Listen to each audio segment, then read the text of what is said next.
Yo boy delivered. I got his group boarding board. Wait, group boarding number 27. 27. Same. Yo boy came through.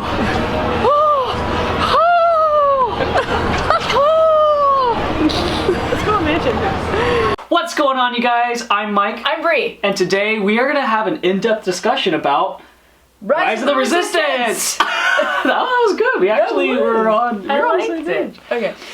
So we are fresh off the ride experience. We did it today. We did it today. We literally probably just got back about an hour and a half ago from the park. Yeah. It was all about Rise of the Resistance today, and it started at very, very early in the morning at like 4:15 a.m. of all of us getting up. Yeah. Which I have to say I don't think is extremely necessary. We went on opening day and we woke up at 4:15 and we were in the park and we still had like time to spare for like an hour or so. I would say, like, depending on where you're at, you don't have to overdo it on waking up early, but you have to make sure that you get your parking and you get through security and you get into that park before 8 a.m. But if you roll up at 7:59 and you get through that gate by 8 o'clock, you can make it pass and you can get on possibly before people who have been waiting there for a couple hours. It doesn't matter. Once your ticket is scanned in through that park, it doesn't matter what time you got there.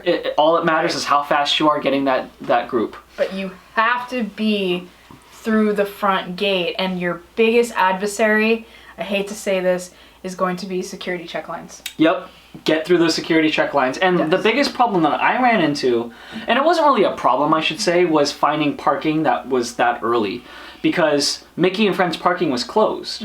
And so I had to find another parking lot, and thankfully the Toy Story one was open, and apparently it was open since like midnight, I think, right? Yeah. And I think every time that they have these events, they do know that people are going to be coming, so they do open at least one of the lots, be like, okay guys, you can come onto property. Normally Disney doesn't do that. Normally they don't allow you onto property before a certain time. Yeah. They'll be like, you guys need to, go.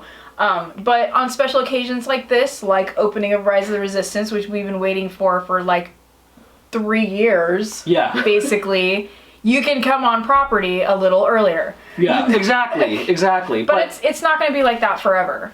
And it's certainly like, again, like it just doesn't mean that just because you show up at the park first does not mean you're going to get a boarding pass sooner before people who might show up right at 8 o'clock and get a pass. Because that app basically changes the game. It does. That was hands down, I think, out of everything about today, was for sure the most stressful part. Obviously is because we wanted to get on the ride, but just finding the right area where we had enough bars so that way the internet wasn't slow. Yep. You know, making sure that we had all of our tickets linked up. And that's another big thing that I think we want to talk about, was we had a group of 5 people. It was me, Bree, Jackie, Bree's dad, and a friend, Kyle. And we decided beforehand, like, okay, let's not just all of us just try to get our own separate passes, because then we might be in different groups. Not might. We will. You will. We will be in different boarding groups. You will be in different boarding groups. And so we said, okay, why don't we just put all of our passes onto one phone, and we will try to get a boarding pass that way. And let me tell you something, if we did not do that, I guarantee you we would have not been on the ride today. No. Yeah, or we would have been... Or we would all just been disconnected in some sort, you know, completely out there. Something to be said about the boarding groups too, and again, the app is a game changer. There is physical places to get boarding groups, and that was the Splash Mountain area and also the Buzz Lightyear Astro Blasters area. But when I was waiting in line while these guys were doing the app, refreshing. One of the managers was walking by and he's like, if you get a physical boarding group from these machines, you may not be in the same boarding group because things are going so quickly. So quick. Everything's sold out. Or everything was completely booked by 8:11. That's 11 minutes of that app being open. The entire day was booked. And I'm not just saying like the first group of like up to the 82 group that are for the most part guaranteed to get on. I'm talking the groups even after that were backups. They were all booked. So again, this is something where it's like it's unfortunately going to Rise of the Resistance. If you want to get on it, should I say, it's not going to be an experience where you can just roll up to the park and just okay, well, I'm going to go on it. You have Not to yet, get at there least. at rope drop, have that app ready, and just refresh, because it's a competition. Yeah, absolutely it is. And a competition that we were well prepared for. And it's not like it was like luck of the draw. I mean, you know, like we said, we got up at 4:15. We got there. We were in the park by like 6 a.m. They let us in the park. We were there, and at 8 o'clock, I mean, at 5 a.m. I was already putting all our passes onto one phone. Yeah. Going like, this is it, guys. Devising a plan, and then executing it. Go for the win. And it's important to note too, so by the time it was like literally, it was 8 o'clock right on the dot, we got our boarding pass, we were group number 27, which is really good, I think. Good. Yeah. I was happy that we got something below 30. Yes. Yeah. Like group 27 was a miracle, but then Bree was saying that someone, like as soon as we called her and said, hey, we got group 27, someone in the line behind you was like, oh, we got group 45. So it was just like, it shot up real quick. Yeah, it was going. And to put it into terms of time, our group number came up around 9:30, 10. Factoring in the breakdown. Factoring in breakdown, but I'm not going to really count the breakdown. The breakdown only lasted about a half hour, and that was actually really good. I thought it was going to be longer than that, but they had it up and running in a half hour from that point. So yeah, around 9:30 in the morning, 10 o'clock, between that half hour, our boarding group was called. Yes. So that's an early day ride. Yeah. And then, you know, if you're there at Disneyland for the whole entire day or the resort, you have the rest of your day now to enjoy the rest of the park. Yeah. Instead of like kind of, well, like when's our boarding group going to be called, you know? Yeah. Because, oh, sorry. No. I was just saying, I was like, I kind of want to monitor what boarding groups they're on. Yeah, I wish you could do that. Well, actually, you know what? Can we check status? We probably could. Hold on, let's see right now. Let's see what boarding groups they are now. And once your boarding group is called, you have 3 hours to show back up to the ride.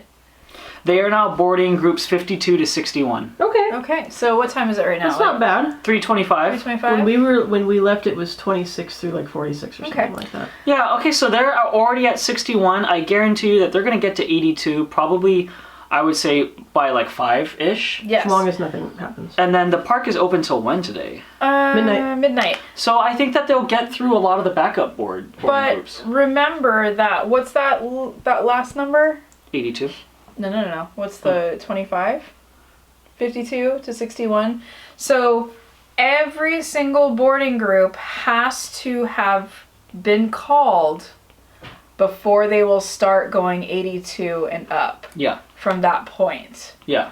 So if there are multiple breakdowns in the day, you might be SOL, but if everything goes smooth, you might go to infinity and beyond. Who knows? Oh, ooh. I know. Well, that was smooth. Little Disney reference there. And also keep in mind too that just because the ride breaks down doesn't mean that you guys, like, all hope is lost. Stick around, okay? Unless the cast members directly tell you like, not looking good. But even so, I would hang around and try to get on the ride or just wait it out, because it's worth the wait, and also it's not always like a permanent, like, it's not going to happen. A lot of the time, I think that the cast members kind of oversell, like, oh yeah, it broke down, stuff like that, to kind of adjust expectations. Because if they went up there and was just like, oh hey guys, yeah, it's just a little thing. That's all. It'll be fine. And it ends up being a big thing. That could be worse, as opposed to saying like, oh my gosh, ride broke down. It's going to take an hour-long wait. I would recommend just going somewhere else, and it ends up being. Bless you. Excuse me. It ends up being nothing. Yeah. Yeah. So. Let's talk about the ride. Let's talk about it. Yeah, let's talk about this ride. Let's talk about the entire experience that we went through, which is a full 18 minutes. Yeah.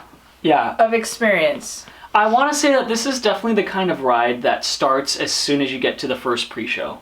It starts there, because that's where the story really takes off. It kind of reminds me of Harry Potter Escape from Gringotts in Orlando, where, the line itself, the queue, is part of the story, and so you kind of feel like you're not waiting in line. Yeah. You're like, oh, this is it. This is part of the experience. Like, it's all a hidden base. It's the hidden base of the Resistance. So they have their armory underground. They have their star charts. They have their, you're going through the X-Wing pilots, suits and gear and locker room, basically. And you finally get into this, like, little area where they're like, come on in, guys. Those doors open, and you see BB-8 roll out for the first time. Yeah. And you're like, oh my god, it's BB-8. And what a smooth animatronic that was, too. Like, he's so amazing. It was super good, yeah. And then the hologram with Rey that you guys saw, like, I was trying to look for, like, a scrim or something of some sort. I couldn't find one. As was I. I was trying to also look for a mirror effect or a very, very, like, to see an edge of a piece of glass. Could not find it. It has to be a piece of glass. It has to be. But at the same time, I can't see it. Yeah. And I'm looking up too, like trying to see edges, like where it would be lined into. Mm-hmm. Like, they did an amazing job with that 3D effect. Yeah, it's like unlike anything you've ever seen. Like, it's just so clear and just incredible. And then Mike. And then we go into one of the ships, captained by, what was his name again? Lieutenant Beck and Beck. Yeah, and they take you up, and then you get captured. And that was almost like a ride, too, because it's kind of like Star Tours. Not as aggressive, because there's no seatbelts and you're standing. Right. But they take you up out of the secret base, and they're, flying you up into space, and then you get captured. And basically, I think what they said, that's almost like a turntable. Oh, really? That makes sense. Yes. I don't know exactly how it works, but somebody had said that it basically just turns on its axis so that it can match up with the door that goes into the Star Destroyer, and then like the next groups can come in, and that's how they're pumping groups through. Because when we walked in the same place where we walked out. Yes, you go in the same door. Yeah, that's a good little detail that I didn't even think about. Mm-hmm. And then let's talk about when you walk out. And what do you see? Okay, so let me tell you, the first time I went on this, there was one person that came through. But this time around, opening day, you guys, they bring it. Okay, we got charged by three or four? Three First Order officers. Oh, yeah. After we got caught in that tractor beam, stormed our little transport ship and was like, and I was just like, mind you, one of the people is a very good friend of ours. Yeah, one of them was a very good friend, and I'm looking at him and I'm like, Maddie. Why, Matt? And then I'm just so like, we used to be friends. Like, he was stone cold. Well, like, Matt, you deserve an Academy Award for this performance. He didn't even break. He didn't break a That's a testament to how much love they're putting into this attraction. Yeah, like they were so dedicated. I'll tell you, as soon as we got taken by the First Order, I felt like they were genuinely the First Order. I did not feel like they were cast members. They just looked so done with their day. They just looked like they had enough of your shit and they're ready for you to just go away. In the cell. In the cell, yeah. And so you best believe when they were like, okay, you are gray, your seat will be gray. I was like, yes, sir. Yeah. Oh, and like, okay, the most stressful part is when you get to the transports and you see the colors that you've been lined up on, and you're like, oh my god, don't mess up. Yeah, like, come on. This is it. This is what they were telling us. I know, like orange. Is that orange? Okay. Yeah. And the lights on the actual trains were different compared to the lights that they had you stand on. But I was like, is that black? Is that like a gray? Is that me? I think that's me. I'm going to just go over there, and it ended up being right. Back up and talk more about the hangar, because I think that's... Oh yeah, the hangar. That is a very impressive set piece. Can I just tell you that they could have really cheaped out and just did all screens with a couple little props here and there to make it look real. And they didn't. Disney decided we're going to get, I don't know how many stormtroopers that was. And I don't know how many are mechanical and how many are real, but they best believe that they had like at least 20-something stormtroopers just standing right there, real props, the entire set, which was huge. It was at least 2 stories. It was actually built, and then the only time they used screen was the only thing that made sense, and that was the space area in the background. Mm-hmm. Let me tell you though, how like immersive that section was. That, like, as I was saying again, like looking at those stormtroopers, it set the tone for what this ride is going to be. And it's not going to be a screen ride. You are going to experience part of, like, you are going to be in the movie. Yeah, it truly did. And when you walk in there, it's almost, there's barely any sound. And that's something that makes it like the air just very heavy, very oppressive, very intimidating, and everything is just clean, solid lines. It's black. It's just, there's nothing warm about it's super that Star sterile Destroyer. feeling. Yeah, it's a very sterile feeling. And at first I thought there was no sound whatsoever. You can hear some TIE fighters going past because of, like, you know, the outside noises and stuff. But there is music in there, but it is so faint. That it's so hard to tell. You can hear yourself breathing. Like, you can hear your shoes hitting the ground. You're just like, oh and it's my goodness. all the more effective because of that. You know? Absolutely. Yeah. It's just this lingering air of, like, what's gonna happen next. Yeah. You know, like what are we doing? Oh yeah. And then they have you go into a prison cell, and that's where, like, Kylo Ren and General Hux. Hux, I almost got it. Hux. They talk to you, they're all talking shit, and then the Resistance breaks you out. And how do they break you out, Brie? They break you out by basically burning a hole in the wall in the shape of a door, and then the whole thing just draws back and slides off to the side. And the guy in front of us, the guy who was in front of us as we were videotaping, he had no idea what was going on behind him. Yeah, he was looking at it like this. He literally had his back to it, and he's like looking at every, like, what's going on? We're all standing back going like, what? And then he's all, what? And he finally turns around as the door opens, and I like, oh my god, I was busting up laughing. It was so funny because he was like, and then he went like this, he was like, I'm all, dude, it's okay to turn around, but alright. Like, go through the door, and they're like, come on, let's go. And that's when you're like, okay, what color was I? Yeah. Because all that just happened. You got Kylo Ren talking at you, you got, you know, Hux talking at you, you just went through this whole thing, and then the Resistance breaks you out of your cell, and you're just like, oh my god, what color am I? What a freaking creative way for a loading station. Because it wasn't a traditional loading station. You genuinely felt like you were being broken out. Yeah, you're just in a room with 2 transports, that's it, and a couple guys. Like, And that was amazing. And so I don't think we're going to get into, like, super detail about the ride. Obviously, if you guys have made it this far in the video, you've already seen the POV. But we do have, like, thoughts about the ride that I think we're going to share. Number one is, this was hands down, I think, the best ride that I've ever been on. Ever. Yeah. This takes it. This takes it. And that's big words because we just got back from Disney World. And, you know, the cream of the crop there was Flight of Passage, the world of Avatar, Pandora. Cool. Hey, listen. That was. I think we're more Expedition Everest type people. I really liked Hagrid's.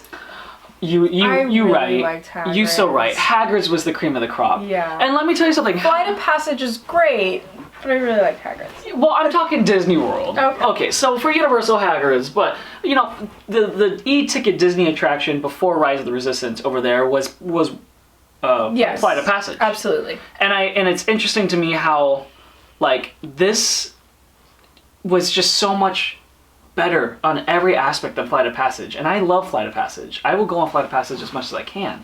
This was just better. And don't hate me, I'm not the biggest Star Wars fan. I like Star Wars. I watched the original trilogy, I've seen them all, but I'm not like how some fans are, you know? Right. And this ride made me love Star Wars. Like, it made me just want to go watch the movies. It did as well. I love Star Wars, and I am a Star Wars fan, but I'm not a super fan where, you know, I'm gonna buy every single Star Wars thing. And you're angry at the new ones. Yeah, and I'm like coming in. No, I enjoy Star Wars for Star Wars, but I literally walked in there today and I was like, I need a pin. Yeah. I need this keychain because I'm part of the Resistance. And then I saw this shiny, like, First Order patch, and I needed that too. Like, it's somewhere over here. No joke. Where's my backpack? As soon as we got off the ride, we went straight to the gift shop. I'm not even lying. Oh, here. Look at this. Look at this. Okay, this is my shiny new patch that I got. This is my Resistance pin, and then I had to get this keychain that opened up. Okay, like, I'm not even joking. That was all I needed. As I throw it off as you to the throw side. it? Oh my Throw it off gosh. to the side, no. But yeah, like this ride is everything that I would have hoped it to been. And let me tell you something, the camera does not do it justice. No. I didn't realize how tall that room was with the AT-ATs. Mm-hmm.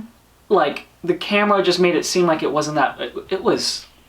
They're huge. Yeah. They are. And I think when you're looking up at them, you still, even when you're looking at them with your own eyes, you still can't tell. You're just like, am I really looking at this right now? Yeah. Like, this is crazy. Yeah. These are full-size AT-ATs. I mean, we only see them on the screen. And You know? did you get that thing where like as you were going through this ride, you almost like you were so amazed that I wasn't really retaining like what No. I'm seeing. It just became such a blur. And when I got off, I was excited, but I was like, wait, like let me just play by play what I just saw because it was so mesmerizing, you know? And I think that there's a testament to what the Imagineers and what they did with this attraction, to the fact that like this attraction actually made me feel Yeah. a lot of different emotions as I was going through it. Not just like, oh, I'm excited about this. I mean, I was like unsure, I was scared, I was amazed. Yeah. Like it was just everything in one, and you just can't, your mind can't process this. Yeah. You know? I would really love to see like a documentary on how they formed the concept of this ride all the way up to the execution of it. It was like this. Hold my beer.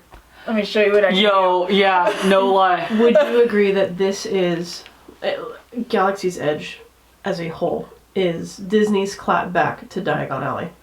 And Hogsmeade? 100%. And they even added it Absolutely. going like, well, you don't need to pay for the interactive experiences like a wand, plus the upcharge of the interactive wand. Mm-hmm. All you need is a smartphone, which almost everybody has. Yeah. Play on the data pad. Yeah. Well, to be fair, to play devil's advocate, like, to buy a wand at Diagon Alley is way less expensive, an interactive wand, as opposed to buying a lightsaber or an interactive droid. Fact. So, Yeah. it's a good yin and yang on how they handle their things. Now, Diagon Alley, it's more of like, okay, here's your wand, now go and be interactive with, like, certain things.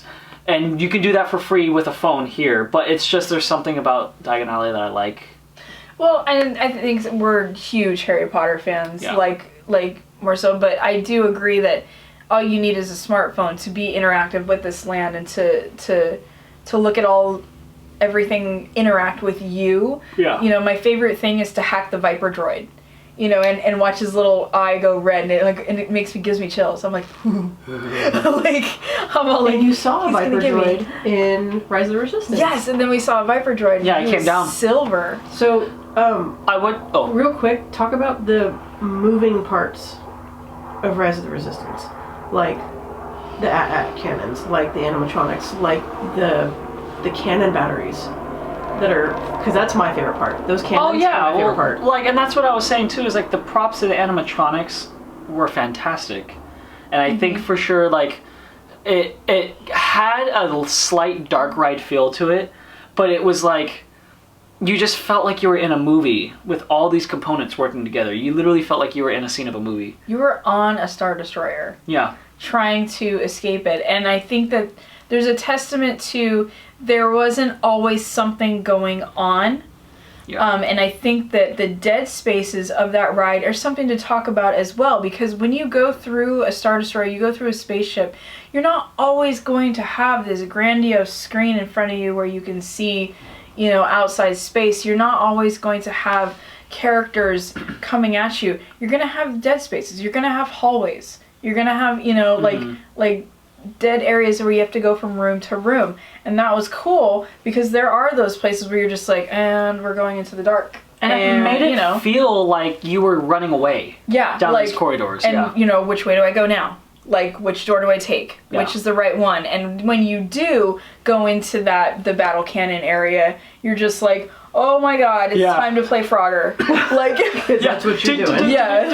Yeah. You're like, please don't squish me. Like, Yep. Yeah. But I like overall like that.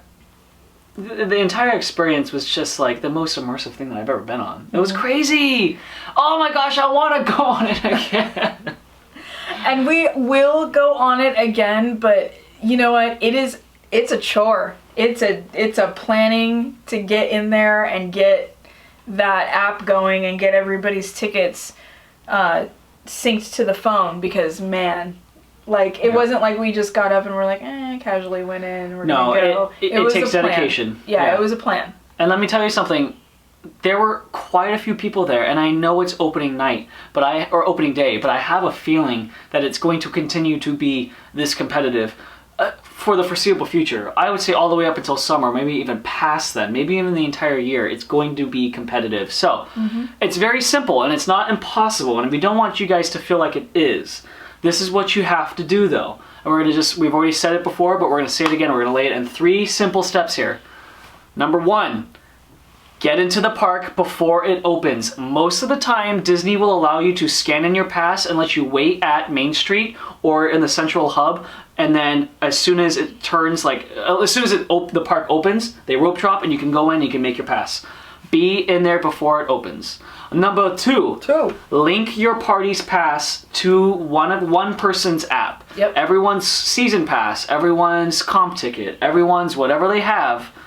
Link it to one person and let that person be in charge of the boarding reservations.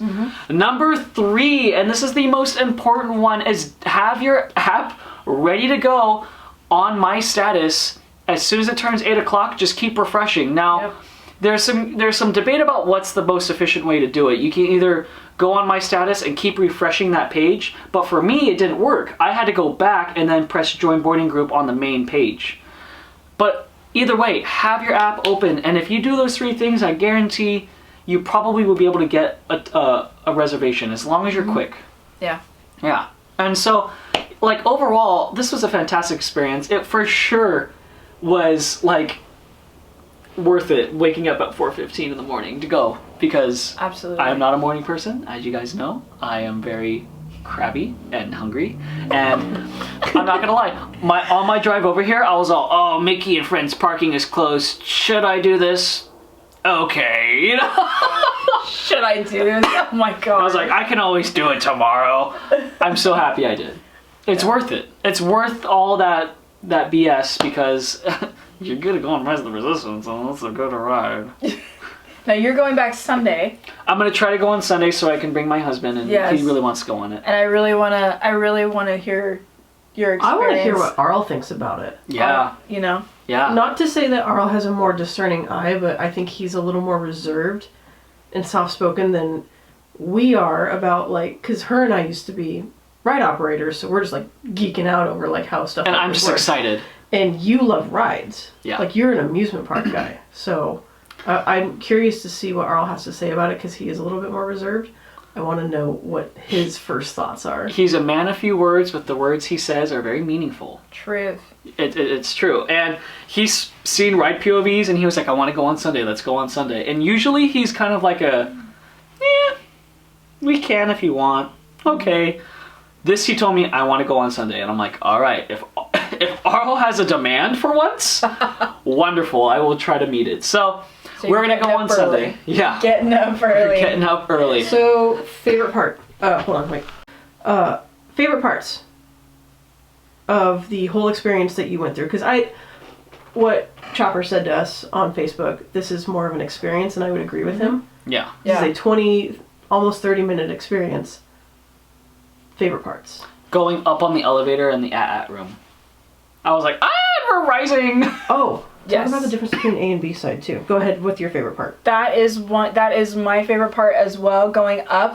But I do like going up facing the at on the A side. On the A side.